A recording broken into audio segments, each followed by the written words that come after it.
30장입니다. 1절부터 11절까지 교독을 하겠습니다. 1절부터 11절까지 말씀입니다. 교독을 하겠습니다. 제가 1절 읽겠습니다. 야곱이 가나안 땅 곧 그의 아버지가 거류하던 땅에 거주하였으니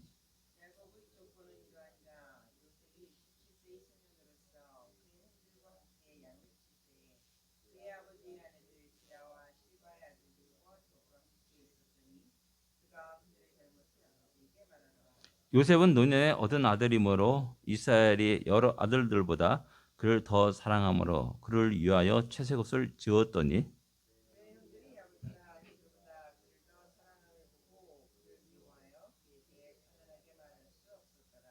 요셉이 꿈을 꾸고 자기 형들에게 말하며 그들이 그를 더욱 미워하였더라.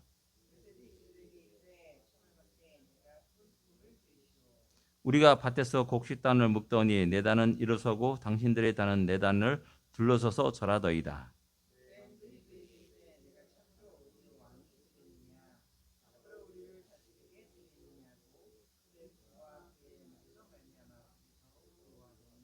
요셉이 다시 꿈을 꾸고 그의 형들에게 말하여 이르되 내가 또 꿈을 꾼즉 해와 달과 열한 별이 내게 절하더이다 하니라.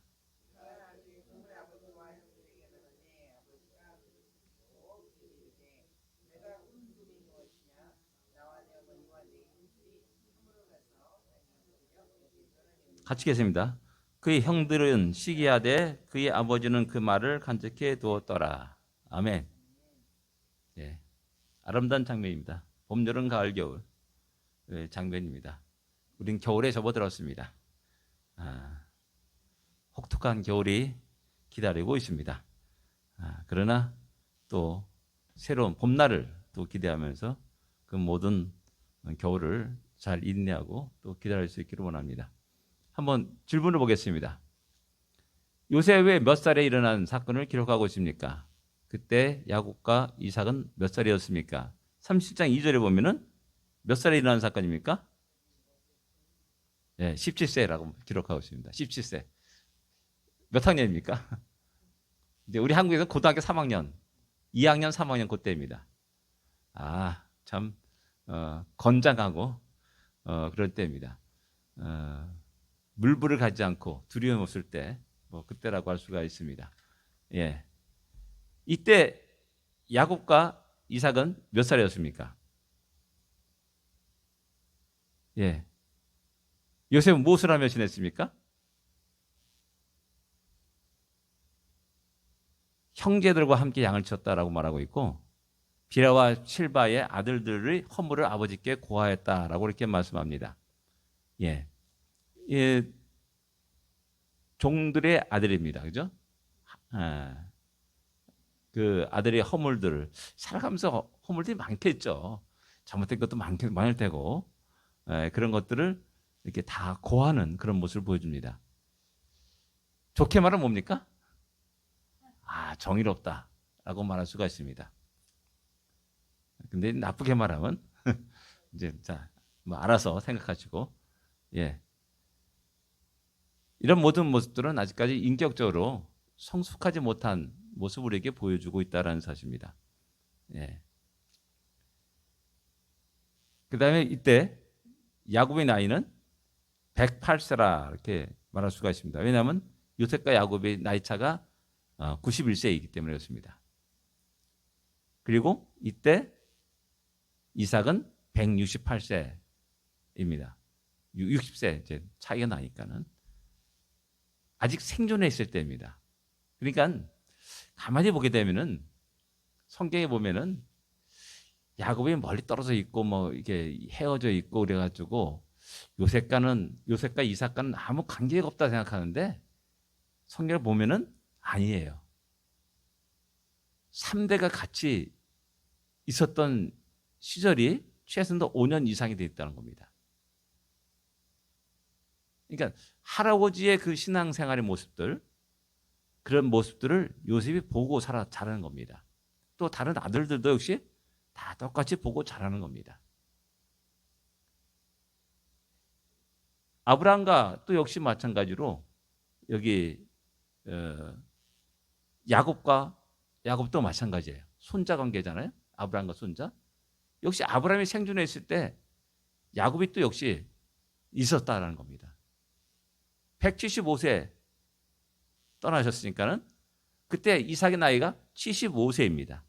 그럼 벌써 야곱과 에서는 15살이라는 겁니다. 15년을 아브라함과 함께 같은 공간에서 있었다는 겁니다. 뭐 같은 공간이 아닐 수도 있어요. 그러나 최소한도 1년에 한두 번은 만났다는 겁니다.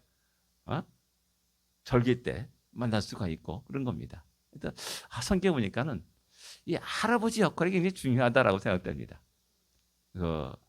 자기 손자들에게 이런 여러 가지 이야기할 수 있고 또 말할 수 있고 하나님의 약속에 대해서 또 이야기할 수 있는 그런 시간들이 충분히 있었음을 알 수가 있습니다. 예. 그다음 두 번째 보겠습니다. 야곱은 요셉을 어떻게 대하였습니까? 그 결과 어떤 일이 벌어졌습니까? 3절과 4절을 보게 되면 어떻습니까? 노년에 얻은 아들이기 때문에 다른 아들보다 더 사랑했습니다. 91살에 낳은 아들이니까 얼마나 소중하고 귀중합니까? 더 나가서 자기가 가장 사랑하는 라헬이 첫 아들이니까 또 더더구나 사랑했을 거라는 사실을 우리 짐작할 수가 있습니다.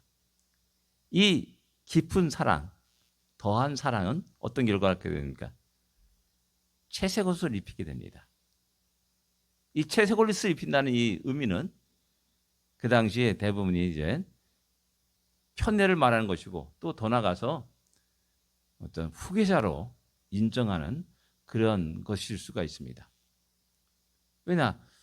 자기가 속지 않았다면은, 야곱이 속지 않았다면은 라헬과 결혼해가지고 가정을 이루면서 요셉이 장자가 되는 겁니다. 요셉이. 그런 의미에서 어떻게 보면 더욱더 이제 편애하게 되고 사랑할 수밖에 없고 더 나가서 엄마 없는 아들이잖아요. 더 불쌍하고 애절한 그런 마음이 들 수밖에 없는 겁니다. 그래서 나름대로 더 이렇게 채색을 입히고 그러면서 그것이 다른 형제들에게는 야, 저 요셉이 장자권을 가지고 나가는 거 아니야? 뭐 이런 생각도 충분히 들 수 있다라는 사실입니다. 그래서 형들이 요셉을 미워하였고 시기했다라고 이렇게 언사가 불평하였고 시기했다라고 이렇게 이야기합니다. 이게 이거지. 이 부모들은 말합니다. 10손까지 깨물어서 안 나쁜 손가락이 없다라고 말하죠. 근데 자녀들 입장에서 볼 때는 뭔가 차이가 나는 것은 분명히 있는 것 같아요. 저만 봐도 그렇습니다. 제가 차남이기 때문에 장남을 더 생각하는 것 같고 그렇습니다. 그래서 내가 이제 아버지가 부모가 돼 보니까는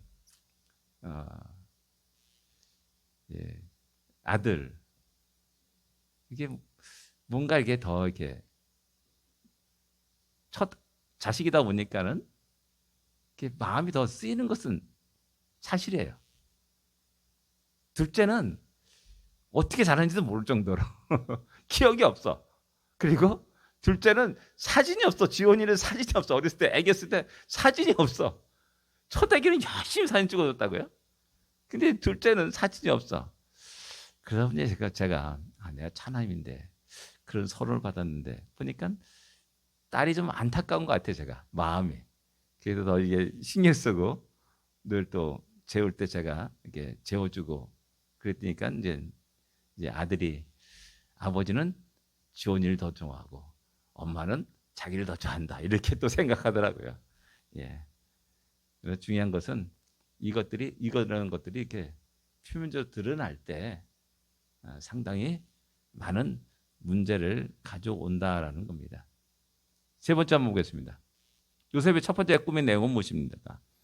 형제들은 그 꿈을 어떻게 해석하고 있습니까? 요셉의 문제는 무엇이었다고 생각합니까? 5절부터 8절의 말씀입니다. 곡식단을 얘기합니다. 요셉의 네 단은 일어서고 형제들의 단은 쭉 둘러서 내 단에 절을 하다. 이렇게 이런 꿈을 이야기합니다. 그리고 이 꿈을 딱 들은 형제들은 어떻게 생각합니까? 너가 우리의 왕이 되겠느냐, 우리를 다스리겠느냐라고 이렇게 말합니다. 즉각적으로 이렇게 본능적으로 탁 얘기하는 겁니다. 어쩌면 이것이 형제들 통하여서 어떤 꿈의 해석이라고 말할 수 있습니다. 요셉이 야 이게 무슨 뜻일까 하고 이제 고민하면서 이야기했을 텐데, 근데 형제에 다 해석해 주는 겁니다. 너가 우리 왕이 되고 우리를 다스릴 거야 라고 이렇게 이야기하는 거죠. 그렇습니다. 자신이 꿈을 해석하는 겁니다. 그 다음에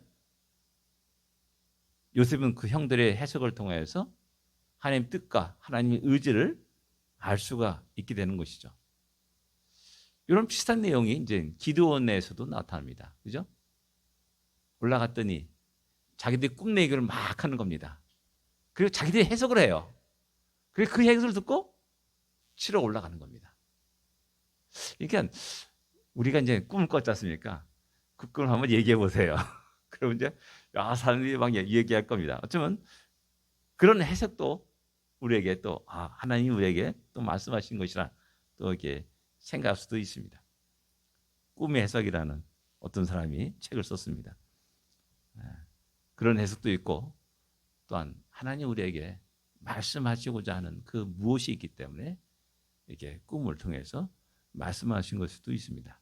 근데 이제 잘 구별해야 된다라는 사실입니다. 이 구별하지 못할 때 내 생각으로 막 자의적으로 해석하는 그런 잘못들도 범할 수 있습니다. 이를 통해서 더욱 미워했습니다. 자, 채색 옷을 입혔어요. 열받아.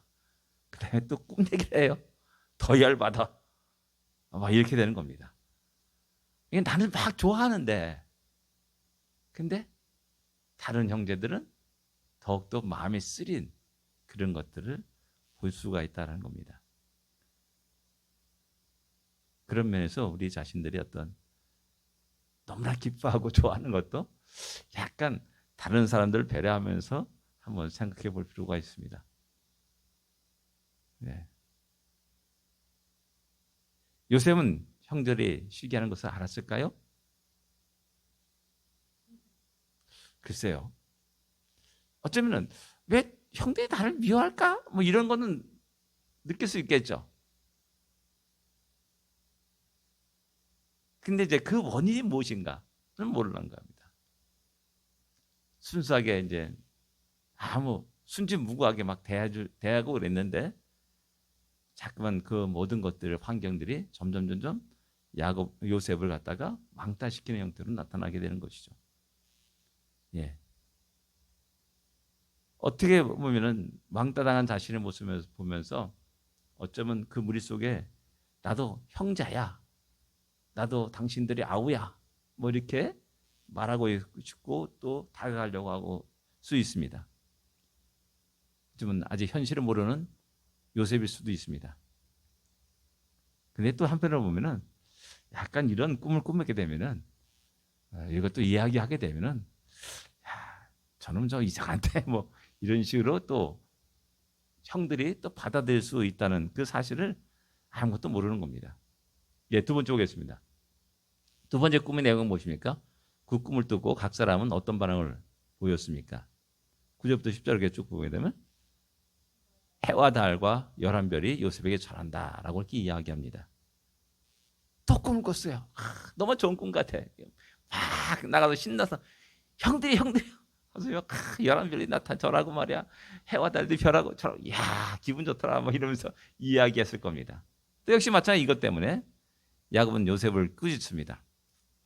그러나 성경은 그것을 마음에 간직했다라고 이렇게 이야기합니다.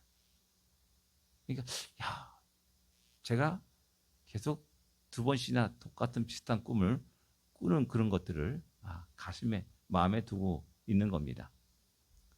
그 다음에 형제들은 시기가 일어나고 더욱더 미워하게 할 수밖에 없습니다. 예. 하나님의 뜻은 정해졌지만 그것을 다룰 때까지 다룰 수 있는 인격이 아직 성숙되지 않은 그런 모습을 보여주고 있습니다. 그리고 하나님은 그를 성숙하기까지 기다리시는 하나님이심을 보여주고 있고 그를 연단시켜 나가는 모습을 이후에 보여주고 있습니다. 그 시간이 어떤 사람은 10년일 수 있고 어떤 사람은 20년일 수 있고 어떤 사람은 30년일 수가 있습니다. 요셉의 경우는 30살에 그죠? 30살에 바로 왕의 앞에 섰다 그러니까는 17세 13년의 세월이 흐르게 된 겁니다. 또 다윗도 역시 마찬가지로 기름을 부음을 받았지만은 그가 왕이 되기까지는 한 최소한도 10년 이상의 시간들이 흘렀음을 성경 우리에게 이야기해 주고 있습니다. 모세도 역시 마찬가지 않습니까? 그가 40세 민족을 구원하려고 마음을 갖고 나갔지만은 거부당하죠. 그리고 40년 동안 광야 생활을 하게 됩니다. 그에게는 40년 그 시간이 하나님은 그를 새롭게 빚어가는 그런 과정이라 말할 수가 있습니다. 예, 하나님 뜻은 정해졌어요. 그리고 기름 부음 받기까지 하였고 하나님의 뜻과 계획과 의지가 이렇다는 사실을 알고 있어요. 그런데 아직 우리의 인격은 그렇게 성숙되지 못했다는 겁니다. 이 모습과 이제 사무엘과 비교해보면 많이 다름을 알 수가 있습니다. 사무엘이 성전에서 하다가 하나님이 그를 부르십니다. 그 달려가서 엘리 제사장에게 갑니다. 저 부르셨습니까? 야, 아니야. 부르지 않았어. 가서 자라 그랬더니 또 가서 자고 또 부르고 또 가고. 그 다음에 이제 하나님 부르시는구나 알고 그게 말하실 때 주여 내가 여기 있나이다 하고 이렇게 들으라고 얘기합니다. 그리고 하나님이 사무엘에게 엘리 제사장의 집안에 일어날 일들을 세세하게 다 이야기해 줍니다. 근데 그것을 말을 하지 않습니다. 아침에 일어나도. 그래서 엘리 제사장이 야 하나님 너에게 뭐라고 하시더냐 라고 해도 말을 하지 않습니다. 뭘 말합니까? 이 요셉과는 정반대의 모습을 보여주고 있는 겁니다. 그리고 저주를 받았거나 뭐 이런 식으로 얘기하니까 그때서야 비로소 엘리 제사장에 일어나는 일들을 이야기했음을 성경 우리에게 이야기해 주고 있습니다. 그래서 그런 모습을 보면은 사무엘은 상당히 인격적으로 성숙한 모습 또 그런 나이가 되었음을 우리가 짐작할 수가 있습니다. 어린 연약한 조그만 아기의 모습이 아닙니다. 우리 예전에 이제 버스 같은 데 보면은 이제 기도하는 어린 아이가 이렇게 기도하는 모습, 무릎 꿇고 기도하는 모습. 그래가지고 사무엘이다, 어린 사무엘이다 이렇게 이야기하고 그랬는데 우리 잠깐 그 어린 사무엘을 상상하고 이야기합니다. 근데 그가 성전에 들어갈 나이에 되었다는 것은 그만큼 최소한도 25살 이상이 되었다는 것을 의미하는 겁니다. 그러면서 보게 되면은 상당히 성숙한 어른이 되었고 그에 따라서 인격도 상당히 성숙한 모습을 보이고 있구나라는 사실을 우리는 짐작할 수가 있습니다. 근데 아직까지 여기는 17살 고등학교 3학년 정도 된 나이 세상 모르고 천방지축으로 막 그냥 자기 제멋에 살아가는 그런 나이라 할 수 있습니다. 예. 그 다음에 요셉을 본 형제들은 어떤 계획을 세웁니까? 그 계획은 어떻게 변합니까? 쭉 보면 이제 그 다음부터 이제 형들을 찾아서 떠났고 멀리서 요셉이 오는 것을 보고 야 꿈꾸는 자가 오는도다라고 이렇게 말하면서 그를 보고 이제 여러 가지 계획을 합니다. 어떤 계획을 합니까? 18절에 보면 야 죽이길 꾀합니다. 18절에 보면 죽일 꾀했다. 야 꿈꾸는 자가 오는도다. 야 그럼 그 꿈이 어떻게 될 거야? 궁금한 겁니다. 막 꿈 얘기했지 않습니까? 우리가 죽여버리면은 그 꿈이 어떻게 돼? 하나님의 뜻과 계획이 완전 다 꽝 되는 겁니다.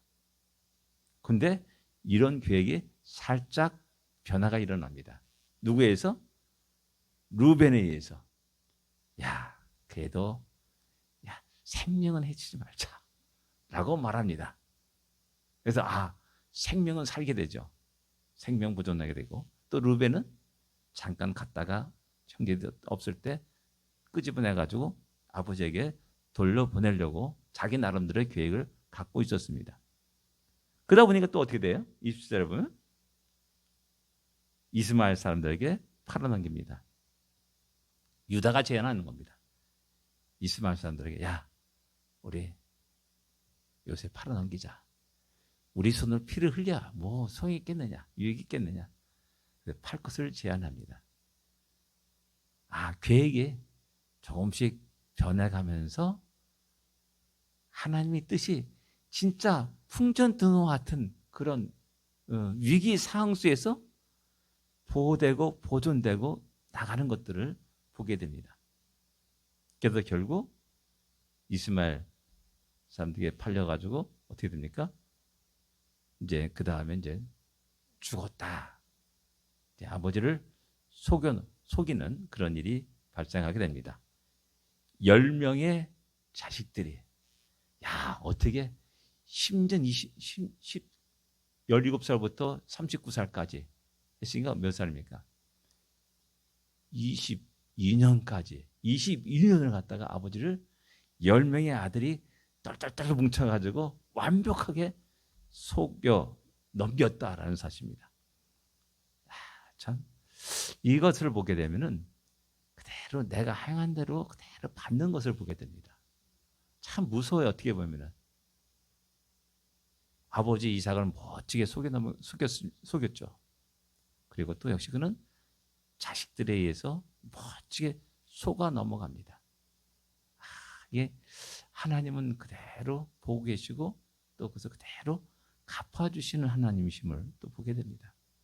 그러기에 두려움이 있게 되는 겁니다. 요셉은 이후로 어디로 갑니까? 28절에 보게 되면 애굽으로 내려갑니다. 그리고 36절에 보면 바로의 신하 시대장 보디발의 집에 팔리게 됩니다. 얼마 동안 거기서 있었는지 모르지만은 어떤 종으로서의 그 신분이 이렇게 화려하지 않고 편하지 않았음을 우리가 쉽게 짐작할 수가 있습니다. 근데 애굽으로 내려갔다는 것, 이런 모든 것들이 그 당시에는 아무도 몰랐습니다. 그 의미를 몰랐습니다. 근데 이런 모든 것들이 결국 나중에 보면은 하나님의 뜻이 이루어져가는 한 과정이었다는 사실을 알 수가 있습니다.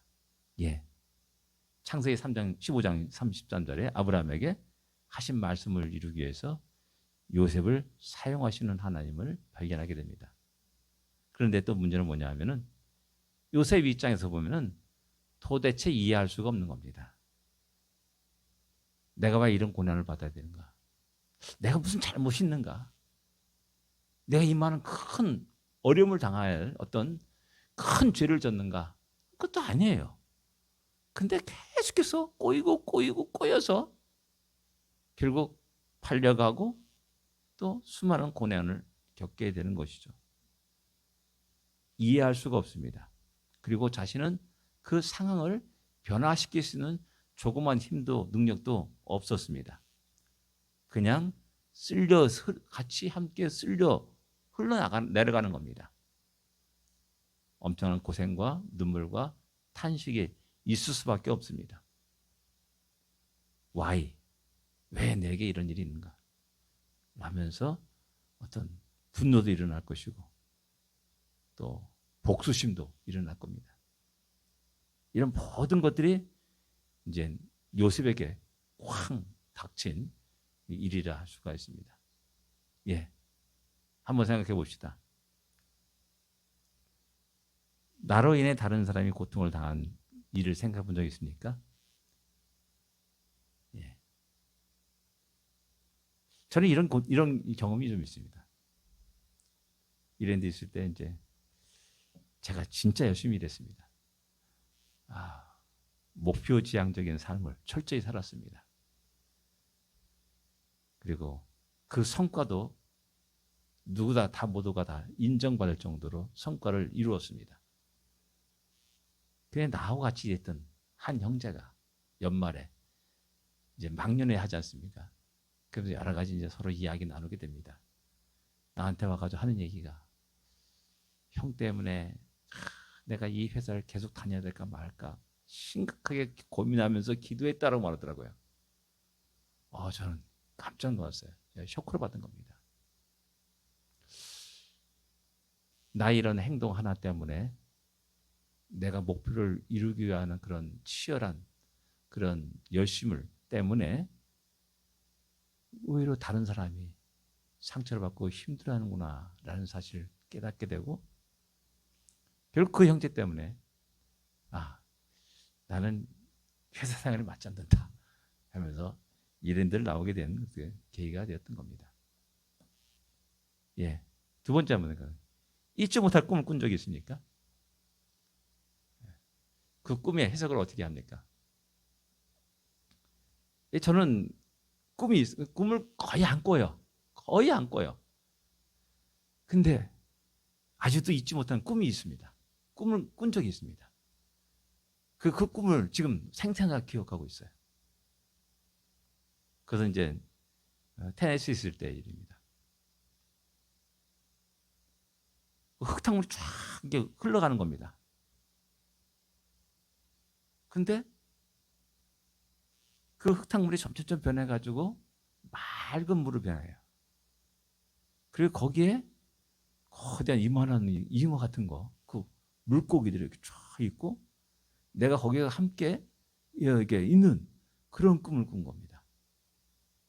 아직도 생생합니다. 제가 이제 좀 종종 이게 여기 와서 또 마찬가지예요. 리엔이 날 때 그때쯤이에요. 그 전이죠. 낚시를 했는데 미꾸라지 않고 이상한 요만한 찌질 못난 이렇게 물고기 한 발에 탁 걸린 거예요. 이게 죽은 것도 아니고 이상하게 그런 거예요. 기분 나쁜데?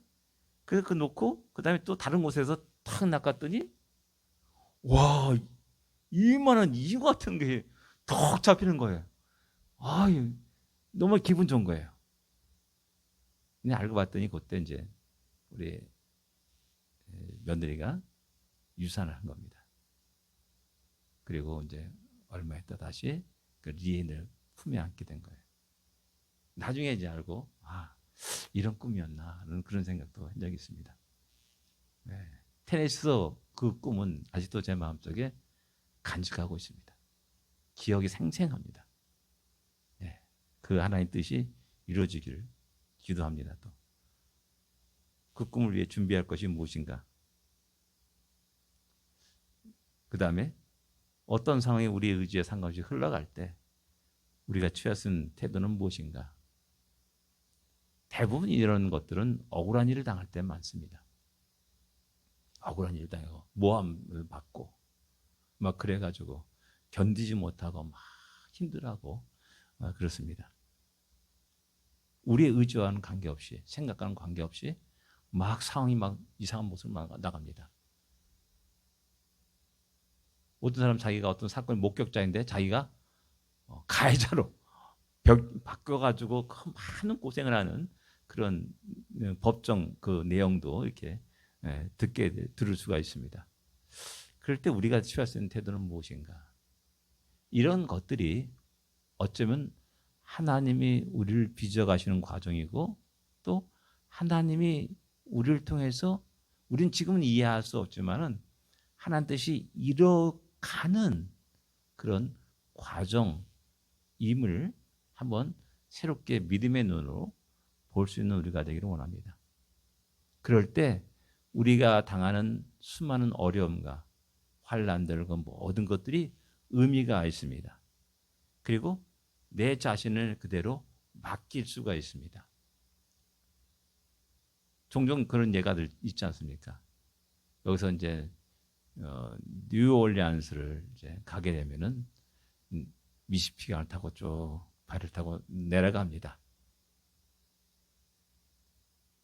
남쪽으로 내려가야 돼요. 근데 미시피강이 재밌는 게 어떤데 북쪽으로 가기도 하고, 어떤 서쪽으로 가기도 하고, 남쪽으로 가기도 하고, 동쪽으로 가기도 하고, 왔다 갔다 꼬물꼬물하면서 내려가는 겁니다.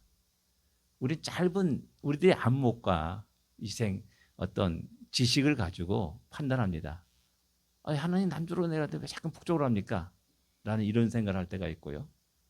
남쪽으로 내려가는데 왜 자꾸 서쪽으로 합니까? 이런 생각을 할 때가 있습니다. 그럴 때 하나님 말합니다. 야, 잠깐만 기다려봐 라고 말합니다. 가만히 있으면은 전라도 흘러 남쪽으로 뉴올리안즈까지 내려가는 겁니다. 그것을 우리는 참지 못하고 견디지 못하는 겁니다. 그래서 잠깐 불만을 터뜨리고 원망을 하게 되고, 그 다음에 또 다른 사람들을 미워하고 증오하면서 자기 인생을 허비할 때가 많이 있다는 사실입니다. 그래서 다시 한번 우리 눈이 좀 떠지고, 이를 통해서 이루고자 하는 하나님의 뜻이 무엇인가? 이를 통해서 내게 말씀하신 것이 무엇인가? 나에게 원하는 것이 무엇인가를 한번 하나님의 관점에서, 하나님 교회 가운데 그런 관점에서 한번 우리의 인생을 돌아보면 많은 유익이 있을 줄 압니다. 그리고 그 어려움이 도리어 기쁨이 되고 감사가 될 수 있다는 사실입니다. 예, 한번 기도하겠습니다. 요셉의 인생을 한번 돌아보면서 지금까지 우리들의 인생과 비슷하지 않습니까? 나그네 인생을 살아갑니다. 참으로 험난한 이민자의 생활을 해왔습니다. 그런 속에서 다시 한번 우리를 통해서 이루고자 하는 하나님의 뜻이 무엇인가를 한번 생각할 수 있는 우리가 되기를 원합니다. 기도하겠습니다.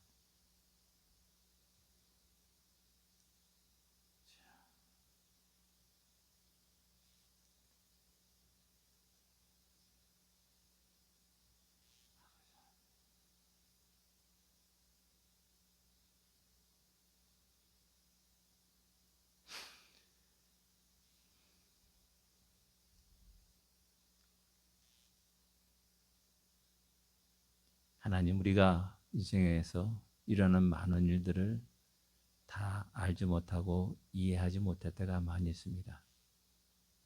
그래서 당황스럽고 힘들어하고 또 괴로워하고 또 원망과 불평을 할 때도 많이 있음을 고백합니다. 그러나 보니까는 요셉의 인생을 보니까는 우리보다 훨씬 많은 고난과 어려움과 역경들을 견디면서 결국 하나님의 뜻을 이루었고 승리했음을 보여주고 있음을 보게 됩니다. 다시 한번 우리의 모든 인생의 순간순간 속에서 하나님의 뜻과 계획을 헤아려 할 수 있는 우리가 되게 하여 주시고, 그런 눈을 소유할 수 있도록 인도하여 주시옵시며, 그 속에서 아멘, 주님의 뜻이 이루어지리이다 라는 그런 고백을 하면서 우리가 우리의 모든 삶을 전폭적으로 우리 하나님께 맡길 수 있는 우리가 되게 하여 주시옵소서. 하나님, 그렇게 우리들을 통해서 하나님의 뜻이 이루어지게 하여 주옵시고, 또한 우리들의 모난 부분, 잘못된 인격의 모든 모습들이 새롭게 빚어가는 그런 우리가 되게 하여 주시옵소서. 그리고 온전히 우리의 모든 것들을 통하여서 하나님 아버지께 영광을 돌릴 수 있도록 내려 주시옵소서. 예수님으로 간절히 기도드립니다. 아멘. 하늘에 계신 우리 아버지여, 이름이 거룩히 여김을 받으시오며 나라의 마옵시며 뜻이 하늘에서 이루어진 것 같이 땅에서도 이루어지리이다. 오늘날 우리에게 일용할 양식을 주옵시고, 우리가 우리에게 죄진 자를 사하여 준 것 같이 우리 죄를 사하여 줍시고, 우리를 시험에 들지 말게 하옵시며 다만 악에서 구하옵소서. 그게 나라와 권세와 영광이 아버지께 영원히 싸움나이다. 아멘.